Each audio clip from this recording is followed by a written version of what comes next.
Hi, Healing Overflow. This is Dr. Toy. Welcome. Welcome. How y'all been? Y'all been all right? I've been good. Thank you for asking. Today, I'm so excited about these guests today.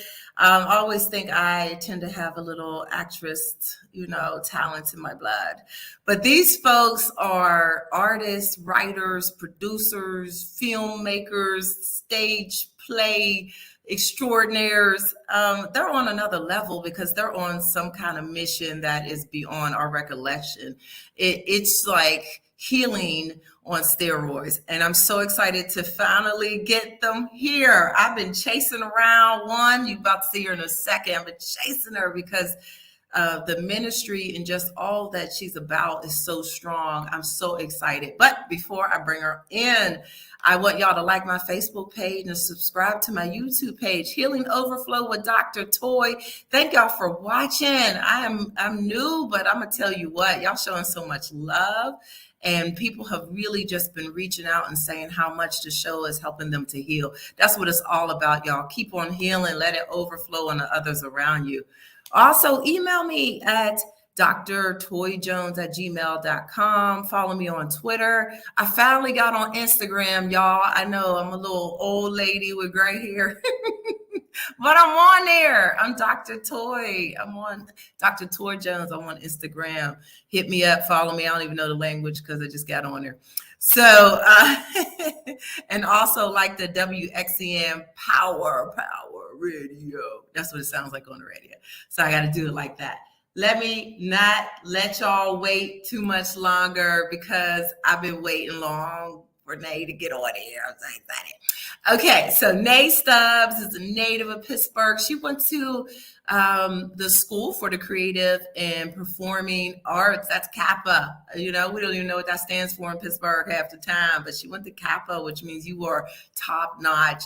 She's a filmmaker, a screenplay writer, a film director. She's all over the place, national, international. They've been everywhere, and I can't wait for you all to hear.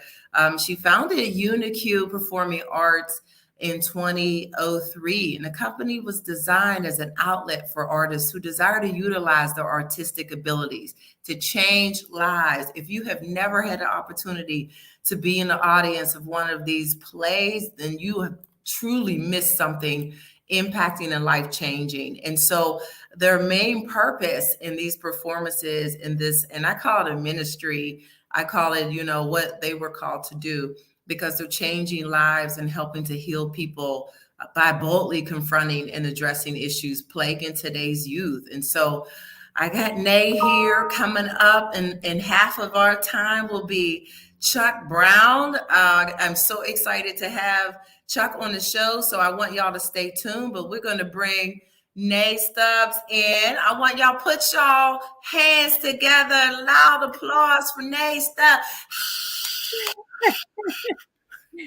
Hey, everybody. You're on virtual applause. How about it? None better. Yes, I hear it. It's so good to have you here. I'm telling you what, Nay, I've known Nay for as long as I've been a kid. Just didn't even know we knew each other. That's how, when you playing with somebody and you just been around them so much, you didn't know. I knew you then. Yep. That's our history, and I love that. But I've been coming to the No More Project productions and all of the things you've been doing. I try to follow you through the years. It was impactful then, and it's impactful now. It's so strong. I just want you to really tell us, there's people that don't know you. I don't know how, but I'm just saying, maybe they don't know. But I want you to just talk about, like, when and why did you start this production company, and what's UniQ? What's that stand for? Why is it spelled weird? What is it? So it actually started out as a joke with my dad, and I'm a daddy's girl, right? And so he used to make healthy fun of my uniqueness or weirdness, as he would say. And he would say, "You're beyond unique. You're unique is unique. It's like UniQ." And it was a weird way to say it, just to give it a little weird sounding name, but like some people say, don't you threaten me with a good time. I say, don't you threaten me with a good weird, because I'm bound to like it. And it stuck with me. And so the purpose of UniQ came with me feeling like the pains of lack of support on all levels, specifically in Pittsburgh, for artists who have dedicated their lives and talents to changing lives, or what I like to call effective arts or arts reach, using your artistic abilities for outreach purposes.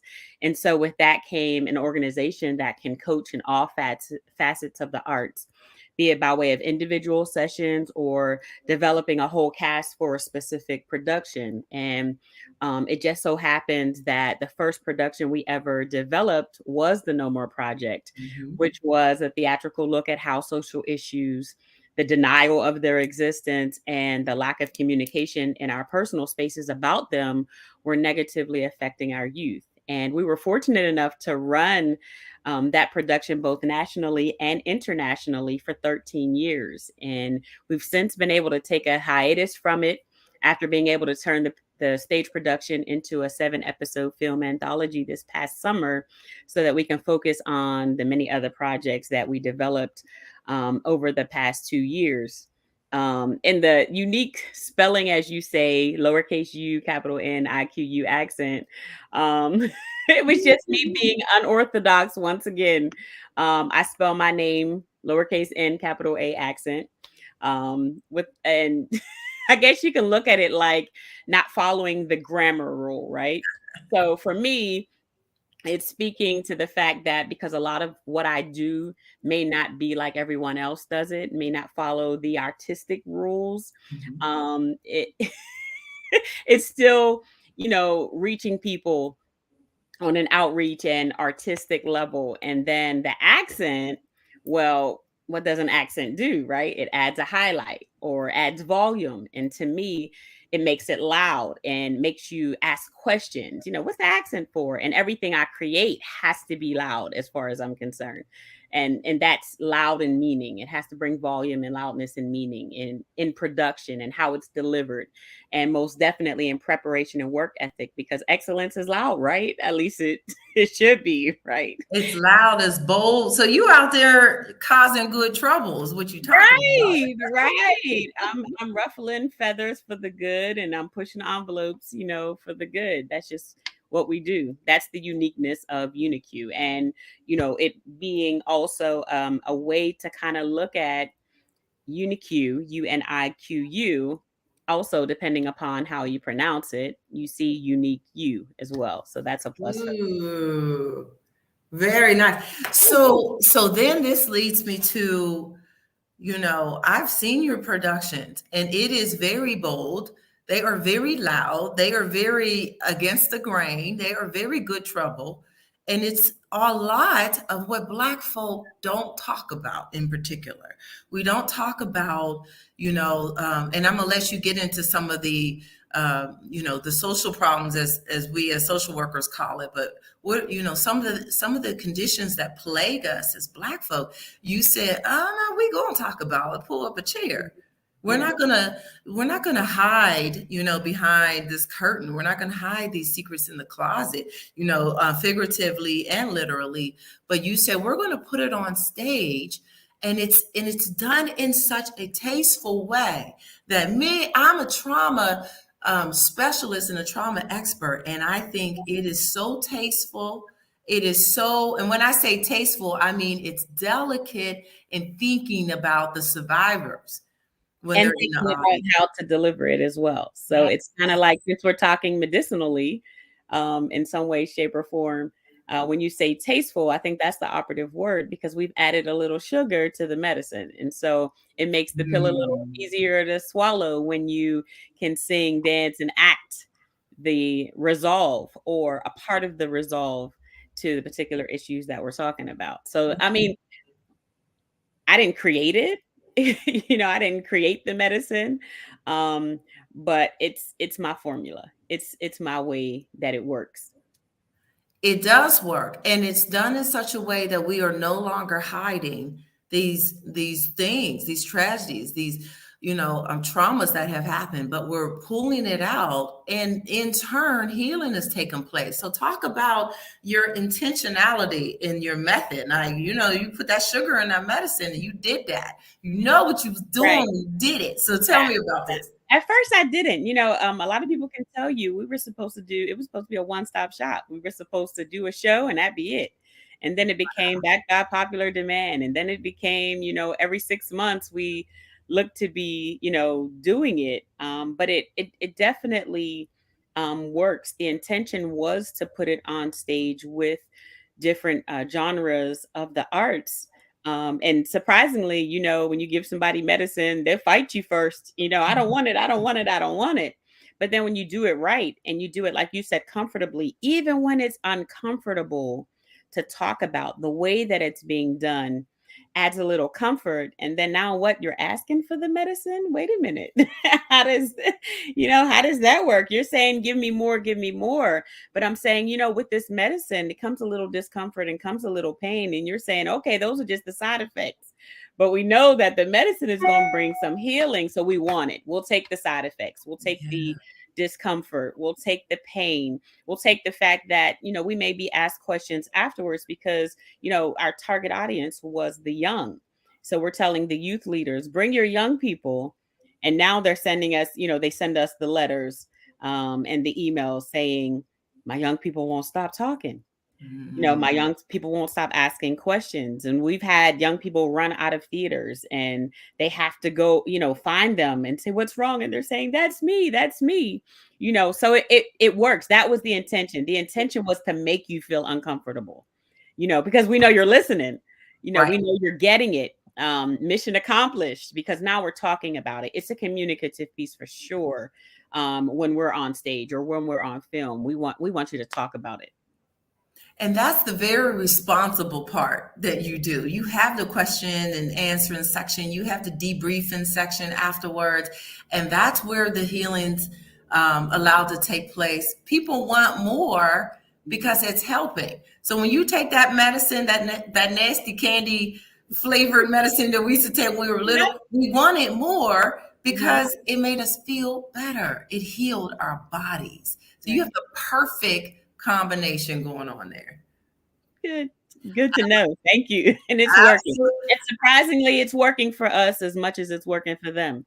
I could wholeheartedly attest to the fact that I used to be able to say, I've never gone through any of these issues that I'm writing about. So I would do my research. I would talk to people who have. I would, it would be fictionalized stories on stage, not necessarily that the cast member went through it, but somebody did. And then later on, it would be, oh, wait, this cast member did in fact go through it. And then later on, I mean, you figure that was 15 or so years ago, I'm able to say, oh my goodness, I've been through some of this stuff now. You know what I mean? So it's not just healing for our audience, but we're being healed at the same time that we're going through it and on stage.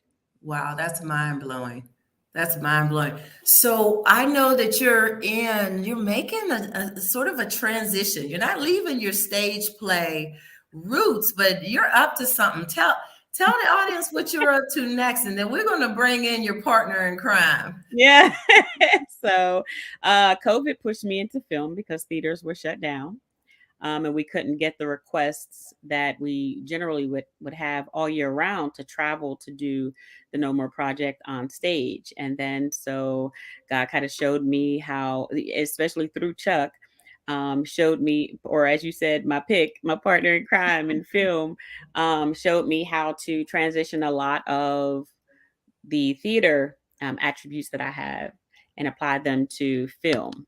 So that's what I'm doing now. I'm actually creating certain messages, some entertaining now because I'm learning to love it for what it is, but also still creating those messages of healing for our community and other communities as well through film. And film gives you a nice broad reach. I love the direction this is going. Well, let's stop talking about Chuck behind his back and bring him in. So Chuck Brown, he's originally from Baltimore. And he met his wife and moved to Pittsburgh, stayed here for double-digit years and then left us and moved to Atlanta. He's behind a lot of TV and film creations, and I just really want to bring him on. Let me make sure I'm getting the name right. Inspected in Entertainment. I am so curious about what that is and what that's all about. But anyway, put y'all virtual hands together for Chuck Brown. Receive Chuck. Thank you for that great warm reception. The exploding applause from the audience. Exactly. Tell us about, I'm so curious about, the name of your company. What is Inspected in Entertainment? What's that mean? And why did you create this company? Sure. Expected in Entertainment was founded off of the scripture Jeremiah 29:11, which says, "For I know the plans I have for you, declares the Lord, plans to prosper you and not to harm you, plans to give you a hope and a future." Well, that's the NIV version. The King James version says to give you an expected end. And so when I decided to create my company, I wanted to use that as a reminder, a constant reminder, number one, that God has plans for me, but he also has plans for everyone that I'm connected to. And that plan is to give us an expected end with all the promises that God has promised us about who we are, about what we're capable of doing, about the end result of our faith and the works behind it. And so when I formed the company, it's a media and entertainment company, which gives me the opportunity to create stories, but also help other people create stories. And that includes through book writing, journaling, film, television, workshops, seminars, you name it. Everything media and entertainment related is under the umbrella of Expected End Entertainment, because we really want to focus on helping people tell stories, and stories that have impact because, again, of the whole scripture and what it's intended to do for people. Wow, that is not the answer that I expected. That is so much more deeper. There's so many layers to that. And Definitely. I see such the same vision. It's like God put his vision and his mission in the two of you and didn't even know each other. And then you came together to do some more creations, birthing more, healing methods. I'm so excited to see what you two do together. And I've had the pleasure of seeing Nay's productions, and I know how impactful they are. But the two of y'all coming together got to be a force to reckon with. Yeah, it's pretty scary. It's pretty scary. And it's kind of what you were saying, earlier about what she's doing as a ministry.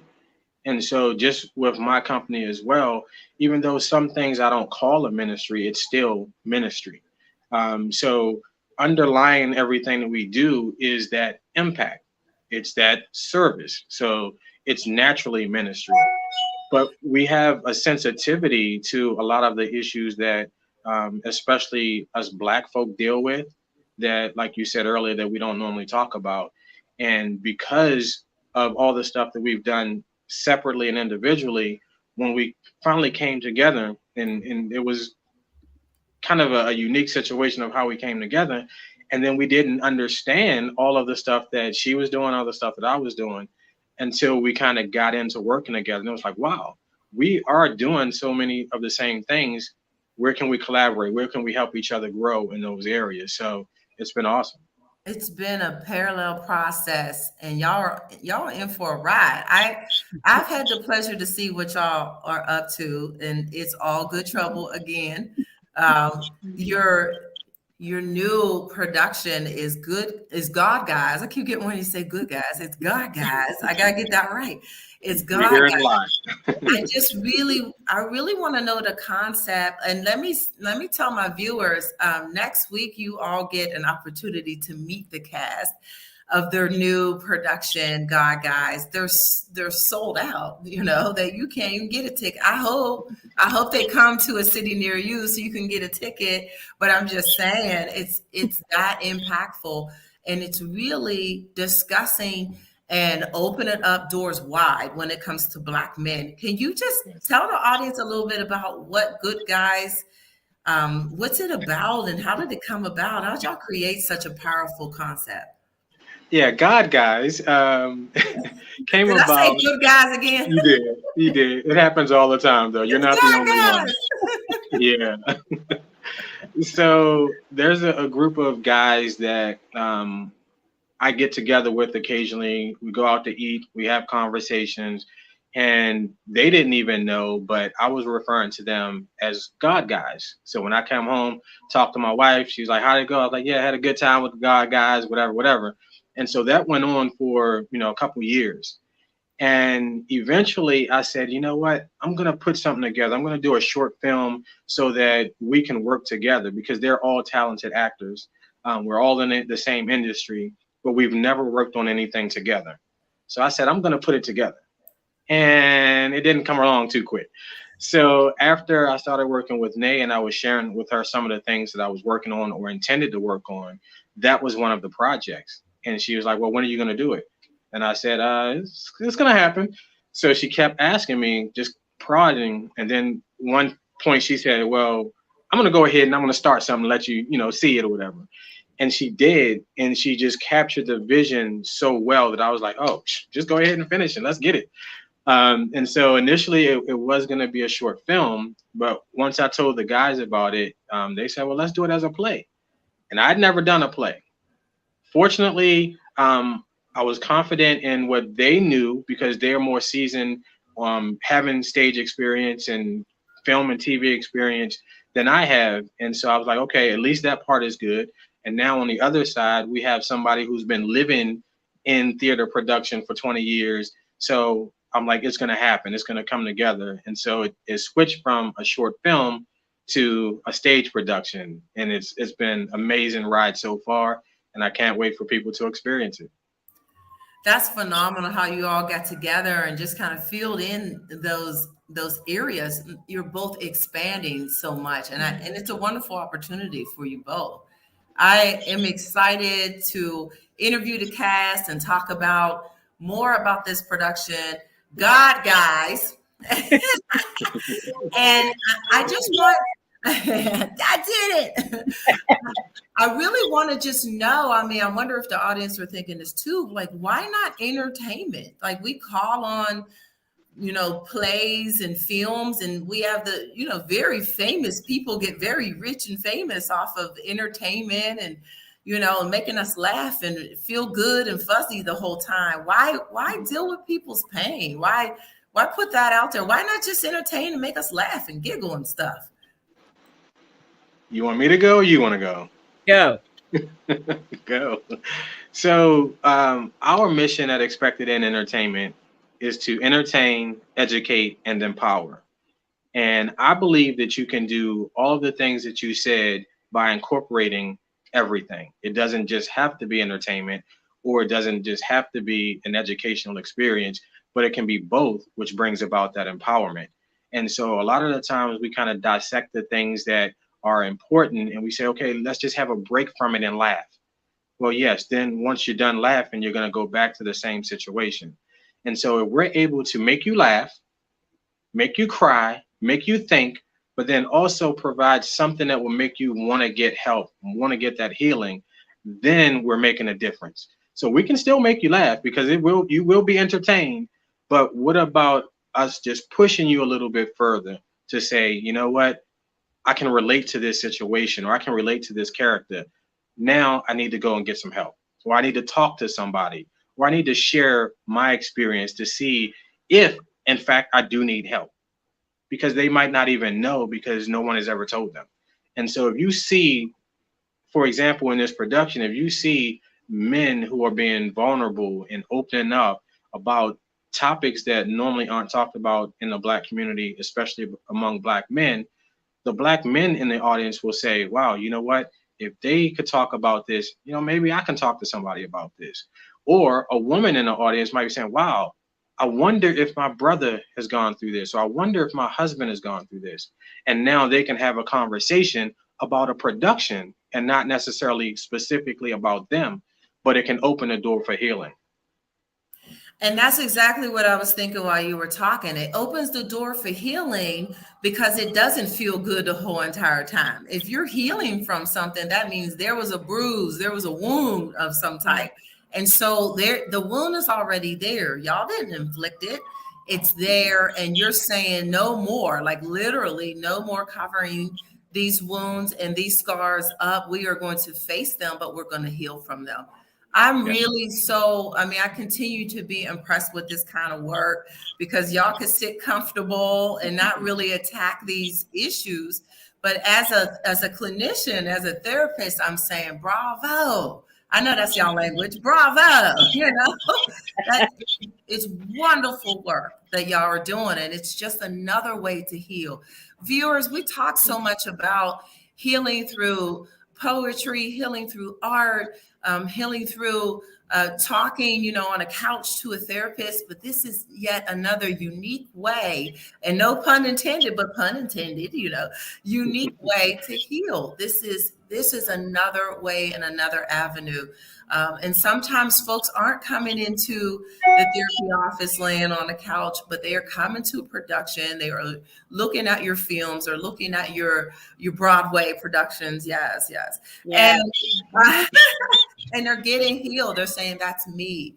Or they're turning and looking at their son, their brother, or their sister and say, I wonder if that's you. It's opening up channels of communication. And so we thank y'all for that. We thank y'all for your work.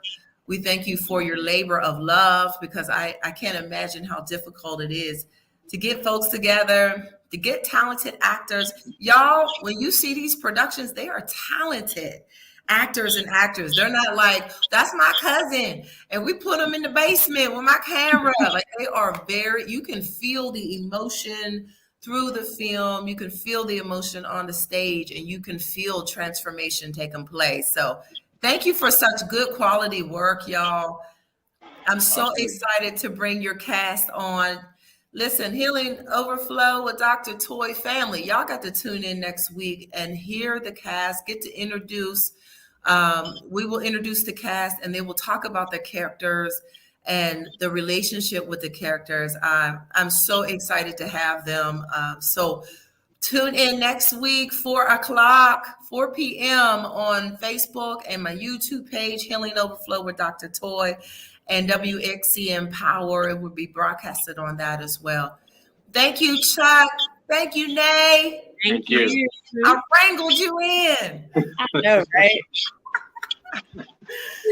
Thank you all so much. Thank you for coming, and thank you for speaking to the audience so they are so aware of all the work that you're doing. Thank you. Appreciate it. All right, Healing Overflow family. I am so glad that you joined us again today. Thank y'all. I love y'all. Keep on healing. Keep on healing, because when you heal, it overflows onto everyone else. They stay healing because you stay healing. Do that. I love y'all. Stay blessed. Bye.